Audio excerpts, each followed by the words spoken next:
भी मत बताओ। अगर मैं सोने पे आ गया ना तुम अपना जन्म तिथि भूल जाओगे। अगर मैं तारीख पढ़ने पे आ गया ना तुम अपना हस्बैंड को भूल जाओगे। अरे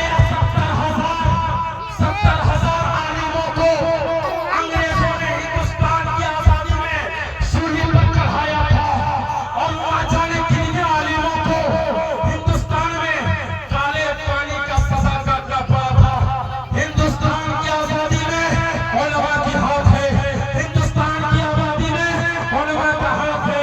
सुन्नियत की बरखा में उलमा का हाथ है। लोगों को राह दिखाने में उलमा का हाथ है। इसीलिए मेरे आका ने उलमा का इतना मकाम ऊंचा किया। मोहब्बत से फरमाया अल उलमा वरासतुल अंबिया। उलमा मेरे अंबिया के वारिस हैं।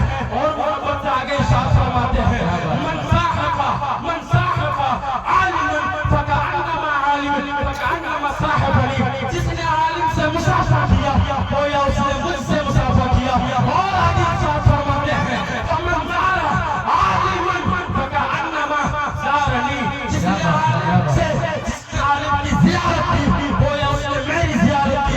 और आगे इरशाद फरमाते हैं फक़ीह आबिद अशद अलैहि शैतान मिन अल्फ़ आबिद।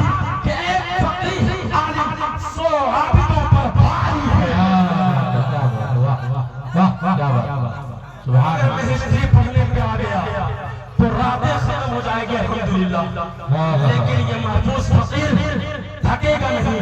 लेकिन वक्त का तकाजा यही है। क्या बात लोग भूखे हैं जी और समय जो निर्धारित था वो अपने मंजिल को पहुंच चुका है। इंशाअल्लाह फिर कभी मौका मिला आप यही के हैं हम यही कहें जाएंगे रहेंगे आएंगे। इसलिए कि हर हकीकत अपनी असल अशिया की